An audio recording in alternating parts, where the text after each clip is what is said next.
If you're thinking of doing some renovations to your home, then you'll want to watch today's video to hear about the free government grant money being handed out for energy efficient home improvements. A lot of houses in Toronto are old, and in my experience, many buyers end up doing some kind of renovation shortly after becoming the owners. These changes are often cosmetic: new kitchen cabinet, flooring, maybe a new bathroom, paint, whatever the case is. But while you're doing that work, it could make sense to do some energy retrofits to make your house more comfortable and more efficient.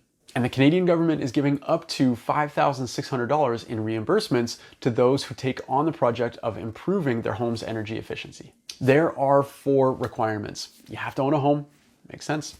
You have to do both a pre and post retrofit evaluation. You have to complete at least one retrofit that is both eligible and recommended by the advisor who did your evaluation, and you have to keep a copy of your receipts.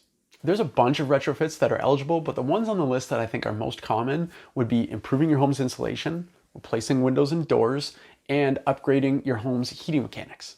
Now, these grants aren't going to pay for the entire upgrades, but the amounts that you could be eligible for are not insignificant. And if you live in a cold, drafty house, it might be hard to put a price on just feeling a lot more comfortable temperature-wise in your house in February, for example. And keep in mind that upgrading your windows and doors might boost your home's value by improving your curb appeal, which is very important for resale value. That reason, along with saving some money on your utility bills, might mean that taking advantage of the free grant money makes a lot of sense. For more information, check out the Canada Greener Homes Grant on the federal government website. I'm Jamie Harnish, Toronto Real Estate Navigator with Bosley Real Estate. I want to thank you so much for your time. I appreciate you watching, and I hope to see you again. Take care.